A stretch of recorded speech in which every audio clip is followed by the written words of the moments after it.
जय हिंद। देखिए आज आप लोगों को समझना है क्लास 12वीं में का जो भी तैयारी करते हैं सब के लिए इम्पोर्टेंट होने वाला है, जो कि एनसीईआरटी बुक से लिया गया आप लोगों को ये टॉपिक, जो सीधे एग्ज़ाम से आप लोगों को फंसने वाला है, जो सीधा एग्ज़ाम से जो कनेक्ट करता है वही चैप्टर है, जो कि 12 नंबर का चैप्टर है ये पारितंत्र, जिसको इंग्लिश में बोला जाता है इकोसिस्टम। 12वीं चैप्टर है इकोसिस्टम का, ठीक ना।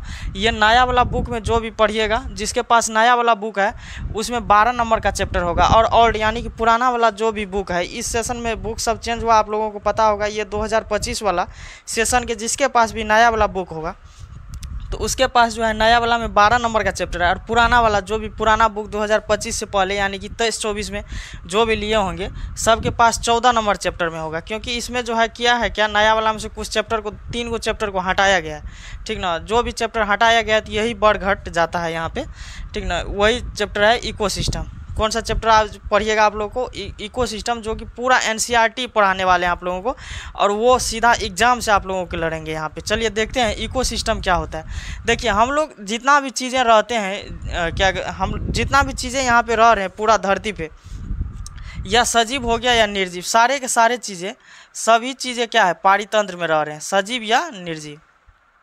देखिए जितना भी धरती पे चीज़ें हैं, सारी चीज़ जैसे सजीव हो गया या निर्जीव हो गया, हमारे क्षेत्र के आसपास हमारे पर्यावरण में जितना भी चीज़ें रह रहे हैं, जैसे हम है, हमारा मैक है, हमारा मोबाइल है, हमारा बोर्ड है, जैसे यहाँ पे बगल में फ़ोटो लगा हुआ है, जैसे हमारे पास पंखा लगा हुआ है, सारे का सारा चीज़ क्या है, हमारे एक इकोसिस्टम में है। सब का सब कहाँ पे है, इकोसिस्टम में, यानी कि पारितंत्र के अंतर्गत। परितंत्र बोला जाता है, पारितंत्र बोलिए या पारितंत्र, परिस्थितिकी भी वो बोला जाता है, और इसी का इंग्लिश में बोला जाता है इकोसिस्टम। देखिए इसी सजीव तथा निर्जीव, इसी सजीव और निर्जीव का जब अध्ययन करते हैं, हमारे जो पर्यावरण, हमारे अगल बगल में जितना भी चीज़ें हैं, इस सारे चीज़ों को जब हम अध्ययन करते हैं तो इसी को बोला जाता है पारिस्थितिकी। क्या बोला जाता है, पारिस्थितिकी। हालांकि पारितंत्र और पारिस्थितिकी में बहुत ज़्यादा डिफरेंट नहीं दिया गया, इसमें अध्ययन किया जाता है। पारिस्थितिकी में क्या किया जाता है, अध्ययन, यानी कि हम कोई चीज़ का स्टडी करते हैं। क्या करते हैं, कोई भी चीज़ का स्टडी करते हैं। इस चीज़ को जब आप लोग देखिएगा ना, तो कहीं कहीं पे इन दोनों का परिभाषा सेम लिख दिया। हालांकि देखिए इकोसिस्टम हमारे अंतर्गत, हमारे आसपास में जितना भी चीज़ें हैं सारे के सारे इकोसिस्टम में आ जाता है। जैसे हमारे पास नदी हो गया, तालाब हो गया, या झील है, समुद्र है, पहाड़ है, या बगल में रोड है, सड़क है, मैदान है, बांध है, ये सारा का सारा चीज़ किस में आ जाता है, इकोसिस्टम में आ जाता है। उसी सब चीज़ों का जब अध्ययन करेंगे, यानी कि उस चीज़ के बारे में जब जानेंगे, तो उसको बोला जाता है पारिस्थितिकी। क्या बोला जाता है, पारिस्थितिकी। देखिए कई तरह पारितंत्र का कई भाग हो सकता है, कई चीज़ों में इसको डिवाइड किया गया है, लेकिन मुख्यतः कुछ चीज़ें माना जाता है, ठीक ना। इसको कई भाग में डिवाइड किया गया, बट इसका मुख्य 4 भाग होता है। कितने भाग होता है, मुख्य 4 भाग होता है। कितने भाग, इसका 4 भाग होता है। अब चलिए समझते हैं चारों भाग का नाम क्या सब है। कुछ ना कुछ चीज़ें का तो नाम होगा चारों भाग का, तो सारा चीज़ें के चलिए अब नाम समझते हैं। तो इकोसिस्टम आप लोगों को समझ में आ गया, हमारे आसपास में जितना सजीव और निर्जीव चीज़ें रह रहे हैं सारा के सारा किस में है, इकोसिस्टम में है, ठीक ना। उसी चीज़ को जब हम अध्ययन करेंगे तो उसको बोला जाता है पारिस्थितिकी, बोला जाता है पारिस्थितिकी। क्या बोला जाता है, पारिस्थितिकी। तो इसी पारितंत्र को 4 भागों में बांटा गया है। एक तो भाग समझिए प्राकृतिक पारितंत्र। क्या होता है, प्राकृतिक पारितंत्र। क्या होता है मेरे प्यारे बच्चों, प्राकृतिक पारितंत्र। सेकेंड नंबर पे आ जाता है कृत्रिम पारितंत्र। क्या होता है, कृत्रिम पारितंत्र। ये सब का सब पूरा एनसीईआरटी से लिया गया है। आप लोग इसको बेहतरीन ढंग से देखिएगा, क्योंकि ये एनसीईआरटी बुक से पूरा स्पष्ट आप लोगों को मिलेगा। ये इसको देख लीजिएगा आप लोग एनसीईआरटी बुक से। किस चीज़ से देखिएगा, एनसीईआरटी। एक तो हो जाता है स्थलीय एवं जलीय पारितंत्र। क्या हो जाता है, स्थलीय एवं जलीय पारितंत्र। क्या होता है मेरे प्यारे बच्चों, आराम से समझिएगा, इसको हड़बड़ कीजिएगा तो समझ में नहीं आएगा। स्थलीय एवं जलीय पारितंत्र। एक तो होता है अस्थाई एवं अस्थाई पारितंत्र। अस्थाई एवं अस्थाई पारितंत्र। अस्थाई एवं अस्थाई पारितंत्र। इसका 4 भाग होता है। कितने भाग होते हैं मेरे प्यारे बच्चों, 4 भाग होता है। सबसे पहला भाग का नाम क्या है, प्राकृतिक पारितंत्र। सेकेंड भाग का नाम है कृत्रिम पारितंत्र। थर्ड भाग का नाम है स्थलीय एवं जलीय पारितंत्र। चौथा नंबर भाग का नाम है अस्थाई एवं अस्थाई पारितंत्र, ठीक ना। चलिए आप लोग एक बार इसको लिख लीजिए या स्क्रीनशॉट कीजिएगा, तो इसको कुछ ना कुछ कीजिए, स्क्रीनशॉट कीजिए या आप लोग इसको लिख लीजिए। तो कर लिए आप लोग। चलिए देखते हैं। अब समझिए कि प्राकृतिक पारितंत्र क्या होता है। देखिए, प्राकृतिक का मतलब जो भगवान द्वारा यानी कि प्राकृतिक के द्वारा जो निर्माण किया गया है। प्राकृतिक किसके द्वारा निर्माण किया गया हो?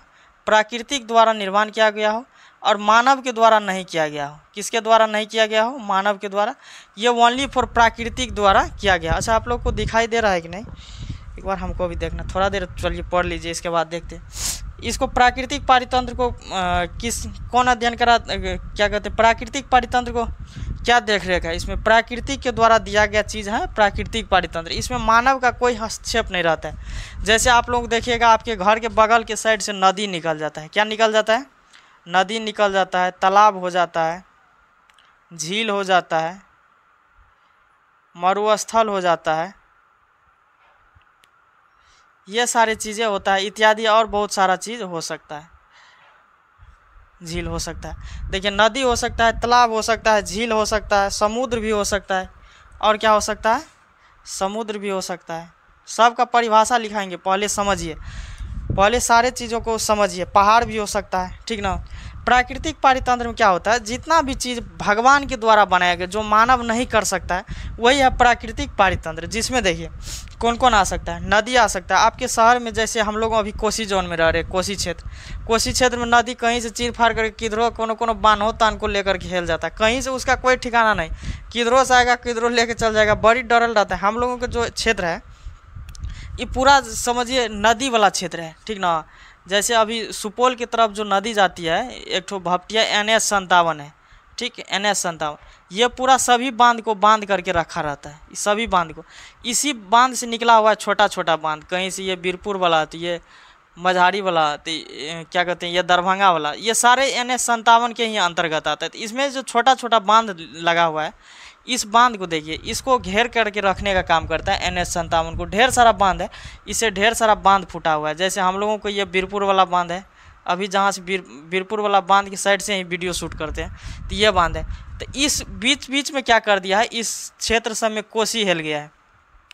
ये कोसी क्या करता है? ये कोसी का देखिए एक ही चीज़ होता है, वो जब भी आता है तो तबाही लेके आ जाता है, ठीक ना। उसका कोई फिक्स डिजिट नहीं है कि इसी को किसको तोड़ देगा नहीं तोड़ेगा, वो किसी भी तरफ से किधरों जा करके हिला देता है बढ़िया से। तो ये बीरपुर वाला बांध को कई बार इधर से कोसी आकर के धकिया कर तोड़ करके घुस गया।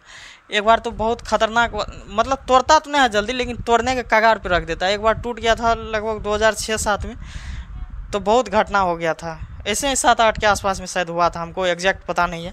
तो बहुत ज़्यादा घटना हो गया था यहाँ पे। तो ये कोसी, ये नदी वाला क्षेत्र जो है ना, बड़ी प्रभावित करके रख देता है। और देखिए कोसी आप लोगों को समझ में आ गया, ये हम लोग नहीं कर सकते, बट घेर करके रखा जाता है कि इस क्षेत्र में बाढ़ पीड़ित नहीं होना देना है। कुछ बाढ़ पीड़ित क्षेत्रों में भी लोग सबका घर देखिएगा, जैसे ये पानी एरिया है कोसी, इस कोसी के भीता होता है, ठीक ना। हम लोग देहाती भाषा में उसको भीता बोला जाता है। कोसी उसी भीता सब पे घर रहता है, नदी बगल के होकर के जाते रहता है, उसके ऊपर में घर रहता है। जैसे नदी तो गहराई में बहता है, उसके ऊपर वाले क्षेत्र खाली रहता है, तो उस सब में लोगों का घर रहता है, और वो नदी उस बीचों बीच होकर के बहते रहता है। तो देखिए कोसी में पानी हम लोग डाल नहीं सकते, बहुत कितना डाल सकते हैं आप, उतना क्षमता ही नहीं है हम लोगों के पास डालने का, जो डालिएगा। तो वो प्राकृतिक जो भगवान के द्वारा होता है, वही उसी के द्वारा पानी होने का निर्माण हो जाता है, ठीक ना। अगला होता है तालाब। तालाब आप लोग देखे हैं क्या? तालाब जो छोटे छोटे गड्ढा सब में पानी रहता है, जिसको हम लोग पोखर भी बोल सकते हैं। तालाब को क्या बोल सकते हैं? पोखर भी बोलते हैं। देहाती क्षेत्र में छोटा एरिया में बना रहता है, उसको तालाब बोला जाता है। उसमें पानी और क्या मछली वगैरह पालता है लोग। तो पोखर यही सब क्या कर देता है, जैसे ये कोसी वाला क्षेत्र जब जाइएगा ना आप लोग, तो वहाँ सब में खून देता है, बहुत बड़ा एरिया को क्या कर देता है, बहुत बड़ा एरिया सबको खून खान देता है। तो छोटा साइज में यदि खूना गया तो वो पोखर बन जाता है। जब बहुत बड़ा क्षेत्र में खूना जाता है और उसमें पानी का आवागमन, किसी भी नदी क्षेत्र का आनागमन चालू हो जाता है, तो उसको झील बोला जाता है। क्या बोला जाता है? झील। झील भी देखिए ये प्राकृतिक ही आपदा है। झील क्या है? प्राकृतिक पारितंत्र में ही आता है, क्योंकि ये भी देखिए किसी न किसी नदी से कनेक्ट रहता है। अभी देखिए आप लोगों को ये इमेज दिखा रहे हैं पारितंत्र का, ये इमेज आप लोगों को दिखा रहे हैं झील का। बगल में देखिए झील में कितना लोग कितना सभ्य तरीक़ा से यहाँ पे स्नान वगैरह करते हैं, घूमते हैं सारे लोग यहाँ पे झील में, ठीक ना। तो झील एक देखिए एक क्या कहते हैं, टूरिस्ट के लिए भी अच्छा है, वो घूमने के लिए वहाँ पे चल जाता है लोग जो है। टूरिस्ट सब जाते हैं वहाँ पे, झील के पास जाते हैं और वहाँ पे फ़ोटो खींचते हैं, अपना स्नान वगैरह करते हैं। झील बहुत बड़ा क्षेत्र होता है झील का, ठीक ना। और वहाँ पे क्या कहते हैं, तरह तरह की भावना लेकर के लोग जाते हैं। कभी उस झील के पास जाएंगे तो घूमेंगे फिरेंगे। उसमें बोटिंग का सिस्टम बहुत अच्छा रहता है। नाव होता है, उसमें पैडल देने वाला होता है, ठीक ना। पैडल देते रहता है, नाव अपने आप भागते रहता है। उसके अंदर में ऐसा सिस्टम बनाया रहता है वो पैडल देने का, जैसे आप लोग साइकिल में देते हैं उसी तरह से उसके अंदर बोटिंग में दिया रहता है। 2-3 दोस्त मिलकर आराम से मारिए, हेल जाएगा आराम से। बहुत बेहतरीन तरीक़ा से उसमें घूमने फिरने का व्यवस्था रहता है। उसमें आप लोगों को कोई दिक्कत नहीं होगा, बेहतरीन तरीक़ा से आप लोग घूम फिर सकते हैं उसमें झील में, ठीक ना। और ये देखिए, ये झील आप लोगों को सहरसा का दिखा रहे हैं, सहरसा मत्स्यगंधा का ये इमेज लिए थे। सहरसा मत्स्यगंधा की झील है। हालांकि यहाँ पे बहुत बड़ा मंदिर भी है, बहुत बेहतरीन। हम लोग कई बार यहाँ पे घूमने फिरने के लिए भी गए हैं। इस बीच में जब गए थे तो एक ठो वीडियो हम शूट किए थे आइसक्रीम वाला का, जब मेला लगा हुआ था वहाँ पे, जो लपक छपक करके वीडियो बनवाता है, वहाँ पे गए थे तो अच्छा था वहाँ का। और ये झील देखिए बहुत बेहतरीन है। यहाँ पे भी बोटिंग का व्यवस्था दिया गया है। लोग जाते हैं तो फ़ोटो खींचते हैं, वीडियो बनाते हैं। कभी बोटिंग वगैरह करने में देखिए सबसे गड़बड़ सिस्टम ये होता है ना कि वीडियो बनाना, देखिए फ़ोटो आप खींच सकते हैं, वीडियो बनाने के चक्कर में कई टूरिस्ट सब कहीं कहीं पर जैसे पहाड़ी क्षेत्र में जाता है तो वहाँ पे देखिए होता क्या है, पहाड़ी क्षेत्रों में बड़े बड़े जानवर सब रहते हैं, जैसे शेर बाघ भालू इस टाइप का कोई जानवर सब। कभी कभी इस सब पे हमला भी कर देता है आदमी सब पे। जैसे कोई भी आदमी गया है घूमने के लिए तो उस सब पे कभी कभी बहुत ज़्यादा हमला कर देता है। इस सब को देखिए, एक वहाँ पे टूरिस्ट सब जाता है, जैसे जंगली क्षेत्र में जाइएगा तो वहाँ पे गाड़ी के अंदर आपको बैठ करके देखना होता है कि चारों क्षेत्र ठीक है। आप घूमिए फिरिए आराम से, देखिए बगल में कौन सा जानवर है। आपके बगल से शेर होकर के निकलेगा, बगल से आपके बाघ निकलेगा, बगल से आपके हाथी निकलेंगे। जब उसके बाहर निकलिएगा, जैसे गाड़ी से बाहर निकलिएगा तो आराम से खा जा सकता है। तो देखिए जब आप लोग गाड़ी के अंदर रह करके घूमने के लिए जाते हैं तभी उसको पता रहता है कि अरे ये पत्थर उथल होगा, लकड़ी उकड़ी है या कोई चीज़ का ढेरी है। उसको ये समझ में नहीं आता कि उसके अंदर आदमी बैठा हुआ। तो कभी कभी देखिएगा वीडियो जब रिलीज़ किया जाता है तो उसके बाहर सब में देखिएगा जो शेर बाघ वैसे घूमते रहता है। कभी कभी रोड पे जाम कर देता है, ठीक ना। रोड पे जाम कर देता है तो लोग वैसे वीडियो बना लेता है, कोई फ़ोटो खींच लेता है बाहरी क्षेत्र में। तो ये सारी चीज़ें होता है। वो बगल से निकला है, जब ये उसके बाहर निकले तो आपका शिकार कर लेता है, तुरंत खा जाएगा आपको, क्योंकि उसको पता है इसके अंदर में जो उसके अंदर में आदमी नहीं बैठा। उस सबको लगता है कोई पहाड़ वगैरह का ढेर है, ये चट्टान है, कुछ समय के लिए आते हैं फिर चले जाते हैं। तो उसको ये पता रहता है। देखिएगा जब घूमने के लिए जाता है आदमी तो बहुत ज़्यादा हड़बड़ाता भी नहीं है शेर बाघ, वहाँ पर उन सबको पता वही रहता है, ठीक ना। तो जानवर है तो जानवर की तरह सोच रखता है। तो इसीलिए जब कभी भी ऐसे क्षेत्र में जाइए तो लोग बाहर नहीं निकलता है। और झील सब में खास करके झील वगैरह, जब अच्छे झील के पास जाइएगा, जो आपके पास अभी फ़ोटो दिखा रहे हैं मत्स्यगंधा हटा करके, ये दूसरा वाला झील है, तो इस झील सब के पास तो बोटिंग के साथ साथ लोग वीडियो बनाते हैं। लड़की लोग सब तो और बकलोल होती है, नचनिया। मतलब देखिए एक वीडियो बनाने का भी एक हद लिमिटेशन होता है कि किस तरह से वीडियो बनाए। लड़की सब तो आजकल हदें पार कर दिया, वो सब नचनिया वाला सिस्टम कर दिया, सब नाच करके वीडियो बनाने लगे सब। देखिए एक होता है ना कि मानवता को भी बचा करके रखना चाहिए। और देखिए उन सब को लड़का सब वीडियो बनाता ठीक है, वो सब अपने पास रखता है, उसका आईडी पर कुछ नहीं रहता है, उसका आईडी क्लियर रहता है, पब्लिक रहता है, सब देखता है। अभी जैसे हम लोग वीडियो बनाते हैं सब देखता है। और लड़की सब का आईडी वो सब नाच करके आईडी को प्राइवेट करके रखती है। अब बताइए उसका क्या मकसद होता है? आईडी प्राइवेट करना वो किसके लिए बना रही है सब? उसको उस आईडी का देखिए, उसको बहुत ज़्यादा लोगों को पता भी नहीं रहता है। उसका जो पर्सनल लोग होते हैं, जो या जो भी हो उसके, आप लोग तो जानवे करते हैं उसका पर्सनल कौन हो सकता है, तो जो भी हो उसका पर्सनल, तो उस सब को आईडी से फॉलो किया रहता है, इधर से भी उधर से। बस उसका 2-4 फ्रेंड रहता है उसके सर्कल का, और एक उधर का जो होगा, ना जाने कोने कोने को चौपट करती होगी ये सब पता नहीं। आप लोग तो, लड़का लोग तो सब कुछ जानता है। जिसका आईडी देखिए, जिन लड़की का आईडी प्राइवेट है और नाच करके वीडियो बना करके डाल रही है, तो उससे आप लोग क्या समझते हैं? आप लोग कमेंट करके बताइएगा। तो इंस्टाग्राम पे क्या समझ सकते हैं उससे? क्या आप उम्मीद लगा रहे हैं कि कोनो न कोनो को चौपट तो पक्का किया होगा? इसीलिए ना हदें पार कर दिया। लेकिन देखिए माँ बाप को भी ये सोचना चाहिए कि हम बच्चे को जो मोबाइल दे रहे हैं उसका क्या उपयोग कर रहा है, क्या दुरुपयोग कर रहा है, इस चीज़ पे निगरानी नहीं देखता है। कोई उसको बोलेगा तो उल्टे चर भर करके बोल देता है गाँव घर में। तो ये सब सारी चीज़ों को समझना चाहिए, और इस चीज़ जब माँ बाप को सब कुछ का फोकस करना चाहिए जो ये चीज़ें क्या हो रही है। और नचनिया सब देखिए, कोई भी हमारे भारत की संस्कृति है जो कोई भी चीज़ें को नाच के तौर पे नहीं दिखाया जा सकता है। नचनिया मतलब नचनिया होता है, ये चीज़ समझ लीजिए। नाच के पर्पज़ से आप कोई चीज़ नहीं कर सकते हैं। आप देखिए, आपको जब नचनिया ही बनना है तो आप पढ़ लिख क्यों रहे हैं, ठीक ना। तो पढ़ लिख करके बहुत बड़ा बना जा सकता है, उस चीज़ पे आप लोग काम कीजिए। देखिए, और उसके बाद यदि आपको पढ़ना लिखना नहीं है तो कोई बिजनेस कीजिए। तो ज़रूरी थोड़ी है कि पढ़ लिख करके ही आदमी बहुत बड़ा बनता है। तो बिजनेस कीजिए, बिजनेस से भी बहुत पैसा लोगों ने कमाया। तो बिजनेस करने का पर्पस ये है, आप जिस बिजनेस को कर रहे हैं, आप सिलाई कर रहे हैं, आप किराना स्टोर खोले हुए हैं, या आप कोई भी बिजनेस कुछ भी कर रहे हैं, ब्यूटिशियन का काम कर रहे हैं, उस चीज़ का वीडियो डालिए ना। आप अपने काम को, जैसे अभी हम लोगों का काम है पढ़ाना, नाच करके वीडियो बनाएंगे तो आप ही लोग को अच्छा लगेगा। हम लोगों का काम है पढ़ाना, तो पढ़ाई वाला वीडियो आप लोगों के पास जाता होगा, ठीक ना। तो ये सारी चीज़ें होती है। लड़का सब भी इसी सब में डिस्ट्रैक्शन, लड़का भी इसी डिस्ट्रैक्शन में फंस जाता है। डिस्ट्रैक्शन से लड़का लोगों को बचना चाहिए, ठीक ना। बहुत बड़ा जिम्मेदारी होता है बाबू लड़का पे, ये चीज़ें समझना होगा सब लोगों को, ठीक ना। तो लड़का लोग भी इधर उधर भाग दौड़ के, क्या पता क्या किसको प्राइवेट करके किसको ऑन करती है, कुछ समझ में नहीं आता। कहा जाता है ना कि तेरे दीदार की खातिर आते हैं तेरे गलियों में, तेरे दीदार की खातिर आते हैं तेरे गलियों में, वरना आवारगी के लिए तो पूरा शहर खाली है ना। चलिए देखते हैं। तो ये चीज़ें प्राकृतिक पारितंत्र समझ गए। इसमें क्या होता है, जो प्राकृतिक द्वारा होता है, जो मानव के द्वारा नहीं होता है। अगला बात, कृत्रिम पारितंत्र, इसमें मानव द्वारा निर्मित होता है। क्या होता है, मानव द्वारा निर्मित होता है। कृत्रिम पारितंत्र में मानव द्वारा जो निर्मित होता है ना, उसी को बोला जाता है कृत्रिम पारितंत्र। इसमें देखिए क्या सब आता है।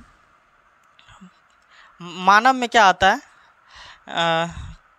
जैसे हो गया बांध, जैसे रोड हो गया, NH57 हो गया, ठीक ना। ये सब सारी चीज़ें कृत्रिम पारितंत्र का है। किस चीज़ का भाग है, कृत्रिम पारितंत्र का। जैसे छोटा मोटा तालाब कभी कभी देखिएगा लोग अपने से बनाता है तालाब, हालांकि दोनों का ऑप्शन रहेगा, इसका भी रहेगा और इसका भी रहेगा।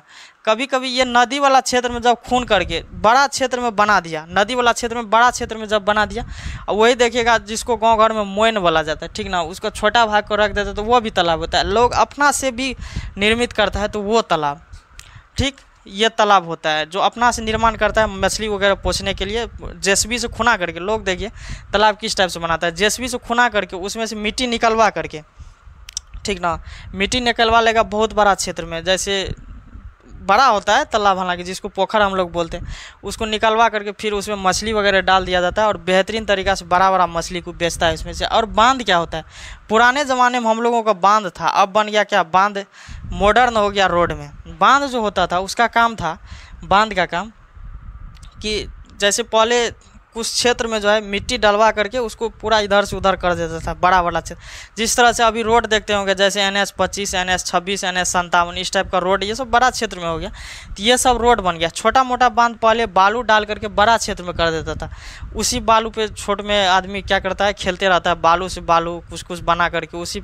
लड़का लोग तो उस सब पे खेलबे करेगा, कबड्डी, और लड़की सब उसी पे पहले, आज ने गुड़िया खरीद के आने लगे, पहले उसी पे गुड़िया बना करके खेलती थी। उस सब का और नोटंकिया, उसी में कपड़ा वगैरह लपेट वपेट करके, उसी मिट्टी उट्टी को बना करके उसी को कपड़ा वगैरह पहना करके गुड़िया बना करके खेलती, बहुत मस्त तरीक़ा से वो सब। अभी तो गुड़िया खरीदने वाला छुटकन सब आ गया है, उसी में लगल रहता है। लड़का सब को उस सब से कोई मतलब नहीं रहता, वो इधर उधर करेगा, हाँ दौड़ धूप करेगा, कबड्डी वगैरह खेलेगा, हाथ तो पैर तोड़ेगा, उसका वही सब काम है बस, ज़्यादा बहुत कुछ नहीं रहता है उस सब को, नोटंकी। तो ये चीज़ें समझ में आ गया। क्या समझा रहे थे, कृत्रिम पारितंत्र मतलब बांध जो होता है, रोड, जितना भी चीज़ें अपना खुद से निर्मित किया जाता है, या तालाब इसका भी उदाहरण, उसका भी नदी वाला क्षेत्र का जो तालाब होता है वो उसका है। और इधर रोड क्या कहते हैं, अपना जो देहात साइड में बनाया जाता है गांव घर में, तो वो तालाब वो अलग तालाब होता है, तो वो कृत्रिम पारितंत्र में होता है, ठीक। कभी कभी ऑप्शन में पूछ देगा तो दोनों को देख करके जो होगा उसमें मारना है। स्थलीय जलीय पारितंत्र क्या होती है, स्थल का मतलब क्या होता है, भूमि पर, क्या होता है, भूमि। तो भूमि पर पाए जाने वाले जितना भी चीज़ें हो उसको स्थलीय पारितंत्र कहा जाता है। कहाँ पे पाए जाने वाले, भूमि पर। कहाँ पे पाए जाने वाले, भूमि पर। देखिए नदी कहाँ पाया जाता है, तो वो भी जलीय पारितंत्र में आता है। नदी कहाँ पाया जाता है, भूमि पर, भूमि पर पाया जाता है। कहाँ पे, भूमि पर। तो नदी भी स्थलीय पारितंत्र में आ जाता है। किसका आ जाता है, एक तो आप लोग नाम सुने होंगे स्विमिंग पूल का, स्विमिंग पूल का, ठीक ना। इस स्विमिंग पूल को देखिए, बड़ी यहाँ पे टूरिस्ट सब जाते हैं बहुत। हालांकि इसका टिकट वही 100-150 रुपया के आसपास रहेगा। जैसा क्षेत्र में आप लोग जाइएगा। बिढ़नी है, यहाँ पे कैसे घूम रहा है जी बिढ़नी, अभी का टाइम कौन है तुम्हारा 8-9 बजे आने का। तो जिस क्षेत्र में जाइएगा स्विमिंग पूल के पास, तो वो बहुत देखिए एक जिला लेवल पे होता है, और कभी कभी देखिएगा तो राजधानी सब में होता है ज़्यादातर, और ज़िला लेवल में भी अच्छे शहर में स्विमिंग पूल का निर्माण रहता है। तो वहाँ पे बहुत सारे जगहों का लोग वहाँ पे टूरिस्ट सब जाते हैं स्विमिंग पूल में घूमने करने के लिए, स्नान करने के लिए। तो देखिए कितना बड़े क्षेत्र में लोग स्नान यहाँ पे कर रहे हैं, ठीक ना। तो ये स्नान वगैरह यहाँ पे बेहतरीन तरीक़ा से करने के लिए जाता है और वीडियो बनाता है मस्ती में। और देखिए आजकल फ़ोन भी आने लगा थी, क्या कहते हैं, वाटर प्रूफ। हालांकि मेरा भी फ़ोन वाटर प्रूफ है, इसको पानी वगैरह में डुबा दीजिएगा तो कोई दिक्कत नहीं होता। तो पानी का अंदर से दूसरा वीडियो बना लेता है, अंदर में घुस जाएगा, नाक ताक बंद कर गया, फिर अंदर वीडियो बना के फिर ऊपर चल जाता है, कोई दिक्कत नहीं रहता है वहाँ पर। तो उस स्विमिंग पूल जो होता है वो कहाँ पर होता है, भूमि पर। तो भूमि पर नदी भी होता है, स्विमिंग पूल भी होता है, ठीक ना। और दलदली वाला क्षेत्र जानते हैं, कोसी वगैरह जाता है तो कुछ क्षेत्र को दलदल छोड़ देते हैं। तो दलदल वाला क्षेत्र भी स्थलीय में आ जाता है। किस चीज़ में आ जाता है, स्थलीय क्षेत्र में। तो नदी इसका भी उदाहरण है, इसका भी उदाहरण, क्योंकि ये भी नदी कहाँ पे होता है, स्थल पे ही होता है। कहाँ पे होता है, स्थल पे होता है। तो ये समझ में आ गया। स्विमिंग पूल में बेहतरीन रहता है, खूब मस्ती से स्नान वगैरह करता है आदमी, घूमता फिरता है, कोई दिक्कत नहीं रहता है वहाँ पे। 100-150 रुपया को सबका टिकट होता है। बहुत बड़ा क्षेत्र में लड़की सबको वहाँ पे सबसे ज़्यादा लड़की सब आप लोगों को दिख जाएगा, लड़का बहुत कम दिखेगा, क्योंकि बेचारा सबको सबसे ज़्यादा जिम्मेवारी खा जाता है। लड़कों को जिम्मेवारियाँ ही खाया रहता है। जिस लड़का को जिम्मेवारी नहीं खाया वही तब तक घूमता है। जब जिम्मेवारी आते हैं तो उसको समझ में नहीं आता है कहाँ स्विमिंग पूल बना है, कहाँ क्या बनेगा। जिम्मेवारी आते हैं सब भूल जाता है। याद रखिएगा, जो लड़का के जेब में पैसा रहे और मार्केट से घूम करके अपना ज़रूरी के सामान न खरीदे, समझ जाइएगा कि उसके ऊपर जिम्मेवारी आ गया है। समझ आ गया ना। तो यही चीज़ें होती हैं जिम्मेवारी। अब देखिए अस्थाई एवं अस्थाई पारितंत्र क्या होता है। अस्थाई एवं अस्थाई पारितंत्र मतलब कुछ समय के लिए बाढ़ आता होगा, आप लोग को पता होगा गांव घर सब में बाढ़ आता है। हालांकि जो सुपौल के साइड के होंगे, मधेपुरा साइड के होंगे, इस सब को पता होगा। सहरसा सब में शायद उस क्षेत्र में शायद बाढ़ नहीं आता है। इधर कुछ एरिया जो है बाढ़ का है। तो उस कोसी क्षेत्र जो होता है ना, जैसे मान लीजिए ये बांध इधर से गया है, ये बांध से घेरा गया है, ये NH 57 से घेर गया है, ये बीरपुर वाला रोड है, ये दरभंगा वाला रोड है। इस बीच में क्या रहता है, कोसी क्षेत्र, कोसी जोन इसको बोलिए। हालांकि सहरसा सुपौल मधेपुरा ये सब कोसी जोन है। तो इसमें जब कोसी आ गया है, ठीक, तो इस कोसी में होता है क्या, इस कोसी में क्या होगा, कभी कभी बाढ़ आता है। 2-3 महीना, सावन भादो महीना का बाढ़ के समय होता है। तो ये बाढ़ आएगा तो ये क्या करेगा, कुछ क्षेत्र में जो है खून खान देता है। जैसे इतना बड़ा कहीं कहीं पे गड्ढा कर दिया, क्या कर दिया, गड्ढा कर दिया, और इस गड्ढा में जो है पानी भर जाता है। कुछ समय के लिए छोटा छोटा गड्ढा कर दिया या पानी आ गया इसमें, ठीक ना, या गड्ढा जो है पानी भर गया। तो पानी भर गया तो ये कुछ लंबा समय तक रहेगा। क्या रहेगा, लंबा समय तक, ठीक ना। बड़ा गड्ढा यानी कि 2-4 फीट का हो गया तो ये लंबा समय तक हो गया। तो इसको बोला जाता है अस्थाई परितंत्र। क्या बोला जाता है, अस्थाई। कभी कभी जब बरसात जो आ जाता है, बरसात क्या आ जाता है, बरसात, जब बरसात आ गया तो छोटका घुची हो जाता है, छोटका गड्ढा हो जाता है, उसमें पानी भर जाता है। क्या भर जाता है, पानी भर जाता है। तो ये थोड़ा देर के लिए रहता है, फिर ख़त्म हो जाता है। तो ये थोड़ा देर के लिए जो रहेगा तो इसको बोला जाता है अस्थाई पारितंत्र। थोड़ा देर के लिए रहेगा तो क्या बोला जाता है, अस्थाई पारितंत्र। क्या बोला जाता है, अस्थाई पारितंत्र। इतना आप लोगों को समझ में आ गया, आया सब लोगों को समझ में। चलिए, प्राकृतिक, कृत्रिम, स्थलीय, अस्थाई सब लोगों को समझ में आ गया। आप देखते हैं कितना लंबा वीडियो हुआ है, फिर इसका परिभाषा लिखाते हैं, ठीक ना। तो बरसात के समय में जब पानी आता है थोड़ा देर के लिए रहता है तो उसको बोला जाता है अस्थाई। और जब कोसी का बाढ़ आकर के थोड़ा दिन लंबा समय तक में गड्ढा में पानी रख जाता है तो वो हो जाता है अस्थाई पारितंत्र। इतना में आप लोगों को किसी को कोई दिक्कत नहीं होना चाहिए। अब थ्योरी लिखाते हैं। को देखिए समझा दिया। अब चलिए सब लोगों को परिभाषा पे देखिए, एक बार आप लोग स्क्रीनशॉट ले लीजिए, ठीक ना, नहीं तो इतना लिखना आप लोगों को हड़बड़ में दिक्कत हो जाएगा यहाँ पे। चलिए पारितंत्र में क्या समझाए थे, जितना भी चीज़ सजीव तथा निर्जीव हम लोग आपस में रह रहे हैं, इस क्षेत्र में रह रहे हैं, इसी को क्या बोला जाता है, पारितंत्र। इस सजीव को बोला जाता है जैव घटक और निर्जीव को बोला जाता है अजैविक घटक। हालांकि इसके नेक्स्ट क्लास में समझा देंगे कि जैविक क्या होता है, अजैविक क्या होता है, बट इतना समझिए कि सजीव को बोला जाता है जैव घटक और निर्जीव को बोला जाता है अजैविक घटक, ठीक ना, इतना समझ के अभी रखिए बस। और देखिए पारितंत्र में छोटा बड़ा, अस्थायी अस्थायी, पूर्ण अपूर्ण, कृत्रिम प्राकृतिक, मानव निर्मित, स्थलीय जलीय हो सकता है। ये सारी चीज़ें आप लोगों को समझा दी हैं, क्या होता है प्राकृतिक, क्या होता है कृत्रिम, क्या होता है स्थलीय जलीय, अस्थायी अस्थायी। देखिए तो पारितंत्र कितने प्रकार के लिखाए हैं, 4 प्रकार के। आप लोग ये हेडिंग मार लीजिएगा क्योंकि ये इंपॉर्टेंट होता है। 1 नंबर में प्राकृतिक पारितंत्र, सेकेंड में कृत्रिम पारितंत्र, तीसरा में स्थलीय एवं जलीय पारितंत्र, चौथा में अस्थायी एवं अस्थायी पारितंत्र। तो प्राकृतिक में पारितंत्र में क्या लिखाए थे, जो प्राकृतिक पारिस्थितियों पर निर्भर होता है, बट मानव पर निर्भर नहीं होता है। मानव पर क्या होता है, निर्भर नहीं होता है। जो प्राकृतिक जो करता है, यानी कि भगवान द्वारा जो पारितंत्र है वही क्या है, प्राकृतिक। इसमें क्या होता है, वन, पहले जंगल देखिएगा बहुत ज़्यादा था, हालांकि अभी तो कम है, वन के बारे में नहीं समझाते। तो वही जंगल को लोग सब काट करके, पहले ज़माने में जंगल को क्या करता था, काट देता था। बहुत बड़े क्षेत्र में जंगल ही जंगल, खौर ही खौर था, उसी को जंगल बोला जाता। उसी जंगल से काट करके खौर को, ठीक ना, काट करके ला लेता था, उसी को जो है मोड़ करके बढ़िया से बेहतरीन ढंग से एक तो जोड़ी आता था, उससे बांध करके उससे घर का निर्माण होता है जिसमें लोग रह सके पहले। क्योंकि पहले ये सीजन नहीं था कि लोग मकान बना सके, लोगों के पास पैसा की कमी था और लोगों के पास दिमाग के भी पुराने, जैसे देखिएगा ना, जब पुराने इतिहास पढ़िएगा तो बड़ा समस्या था लोगों के पास, तो उसी खौर का लोग घर बनाते हैं। हालांकि अभी भी मेरे पास है, और ग्रामीण क्षेत्र में जब देखिएगा तो आप लोग को अभी भी खौर का घर मिल जाएगा। उसी जंगल को काट करके लाता था और उसी से लोग बेहतरीन घर बनाता था यहाँ पे, और उसी में सुख शांति से। जिस तरह से अभी देखिए मकान में इतना गर्मी लगता है, पंखा फिर भी मेरा चेहरा अभी घामा ही हुआ, लेकिन आप लोग भी पढ़ते होंगे तो आप लोग भी पसीना से भीग गए होंगे। तो यही दिक्कत होता है। तो खड़ का घर में जो है ना उतना ठंडा भी नहीं लगता है, अति गर्मी भी नहीं लगता है, बिल्कुल ठंडा कुलकुल आप लोगों को मिलेगा, बेहतरीन चारों साइड से हवा लगता है, बंद नहीं रहता, उस हवा आदान प्रदान होते रहता है, तो उसमें ज़्यादा लोगों को तकलीफ नहीं होता, ठीक ना।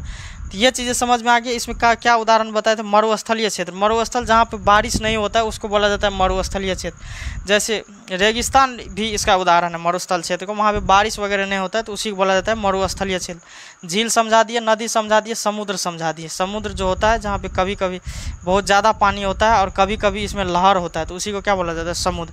मरुस्थलीय क्षेत्र जहाँ पे बारिश की कमी होता है, जहाँ पे भयंकर बारिश नहीं, मतलब बारिश होता ही नहीं है, वो होता है मरुस्थलीय क्षेत्र। इसका उदाहरण एक रेगिस्तान भी है, वन, जिसमें लोग पहले वन को उजाड़ करके घर बनाते थे, ठीक ना। चलिए स्क्रीनशॉट ले लीजिए। इसी तरह से जैसे जैसे चिन्ह मारें इस तरह से आप लोग चिन्ह मार लीजिएगा, ऑब्जेक्टिव तो कहीं नहीं जाएगा, ये तो पक्का है। कृत्रिम पारितंत्र क्या होता है, इसको समझा दिए, आप लोग स्क्रीनशॉट ले लीजिएगा, ठीक ना। कृत्रिम पारितंत्र क्या होता है, जो मानव द्वारा निर्मित होता है। क्या होता है, जो मानव द्वारा निर्मित होता है उसी क्या बोला जाता है, कृत्रिम पारितंत्र। हालांकि ये समझा दिए मानव द्वारा क्या सब बनता है, बांध, तालाब, जिसको पोखर बोला जाता है। स्थलीय एवं अस्थलीय देखिए क्या होता है, भूमि पर पाए जाने वाले जितना भी पारितंत्र है सबको क्या बोला जाता है, अस्थायी या स्थलीय। जैसे नदियाँ हो गया, दलदली क्षेत्र हो गया, या स्विमिंग पूल हो गया, ये सब कहाँ पर पाया जाता है, स्थलीय क्षेत्र पे ही पाया जाता है। अस्थायी तथा अस्थायी पारितंत्र क्या होता है, जब कोई मौसम के मतलब कुछ समय के लिए, जब मौसम में परिवर्तन आ जाता है तो कुछ समय के लिए क्या हो जाता है, क्या कहते हैं, किसी किसी चीज़ में जो है पानी वगैरह भर जाता है, उसी को क्या बोला जाता है, अस्थायी पारितंत्र। यहाँ पे लिखे हैं अस्थायी पारितंत्र, ठीक ना, लिख लीजिएगा आप लोग पूरा बेहतरीन से करके। और बरसात के दिनों में क्या हो जाता है, पानी वगैरह गड्ढा में आ जाता है, ठीक ना, तो इसी को क्या बोला जाता है। जबकि अस्थायी पारितंत्र लंबे समय तक होता है, ये आप लोगों को समझा दिए हैं। चलिए स्क्रीनशॉट ले लीजिए, आप लोग चिन्ह मार लीजिएगा, ये पूरा समझा दिए थे, ठीक ना। हम उम्मीद करते हैं कि आप लोगों को बेहतरीन ढंग से सारा चीज़ें समझेंगे। अब हम सब मिलेंगे नेक्स्ट वीडियो में, तब तक के लिए सब लोगों को जय हिंद।